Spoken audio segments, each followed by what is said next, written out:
Right now, millions of developers are pushing code to a site where a stranger from halfway across the world is supposed to fix a bug, maybe by introducing three new ones. That site, our own very beloved GitHub. But here's the thing, GitHub was not born in a fancy Silicon Valley boardroom. It was born in a bar over beers with two developers complaining about Git. And in just a few years, it went from a bar napkin doodles to being sold to Microsoft for a whooping $7.5 billion. Today we are gonna be digging into the full, slightly messy and occasionally hilarious story of GitHub. From what is Git to AI writing your code while you watch cat videos. Git had a steep learning curve, the kind of steep where beginners fell off and rolled into SPN. The commands looked like spell from Harry Potter. Git rebase, hyphen interactive, hyphen auto squash. Like bro, I just wanted to change the typo. Git is amazing, but it makes me want to cry into my keyboard. We need a website.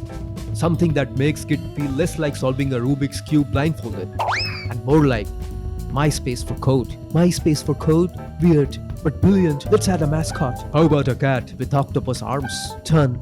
We're gonna be rich. Or banned from the internet. Cool. You pay for the beers. I'll deduct it from your share when we hit a billion. They called it Logical Awesome because apparently sensible code was taken. By 2008, they sensibly named it to GitHub. Sharper, cleaner, and less likely to be confused with a web shop. Then they brought in PJ Hyatt, Ruby on Rails wizard and friend from CNET, and set out to make Git social. It was supposed to host repos online, fork code without begging for permission slips, keep a visible commit history so that nobody could hide their I suck at coding.js file. They weren't the first code hosting platform. Google Code, SourceForge, and Microsoft CodePlex already existed, but they looked like 90s office softwares. Functional, but boring. GitHub had nailed three things. Simplicity. It had a UI that you could actually look at without crying. Collaboration. Forking plus pull requests, which meant teamwork without emailing zip files. Community vibes. Open source felt like a festival instead of a filing cabinet. By 2009, GitHub had hit 100k users. By 2010, 1 million. And by 2011, 2 million, overtaking any major competition. They rolled out the GitHub API, letting devs automate stuff, build integrations, and basically turned GitHub into the central nervous system of their workflow. Big names joined in: Google, Facebook, and the White House. Yes, the actual White House hosted the code there, which means somewhere on GitHub, you can still find Obama era CSS. However, a huge storm was about to arrive next.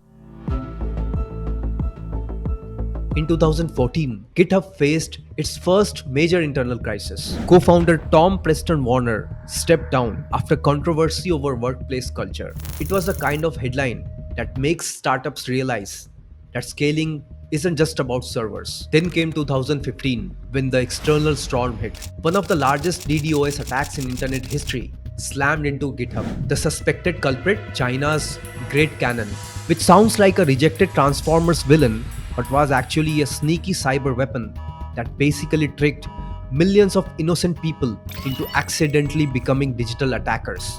Imagine getting pulled into a food fight without realizing that you are the one who is actually throwing the tomatoes. The reason?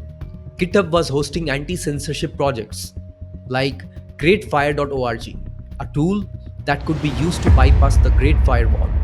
For days, engineers worked in shifts, fighting back without pulling the content. GitHub survived. And in dev world terms, that's like pushing code on Friday and everything still works on Monday.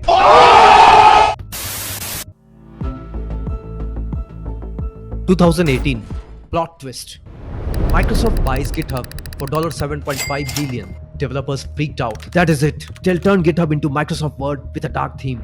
But instead, Microsoft let GitHub run independently and even improved it.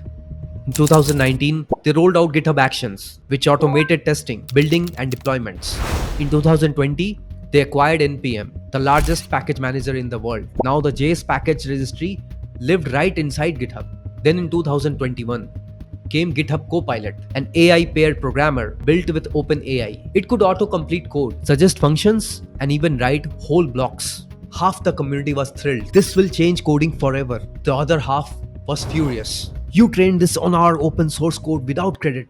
The Software Freedom Conservancy even urged developers to abandon GitHub entirely. Love it or hate it, Copilot marked a new era. Proof that AI coding assistants were not just gimmicks, they were here to stay.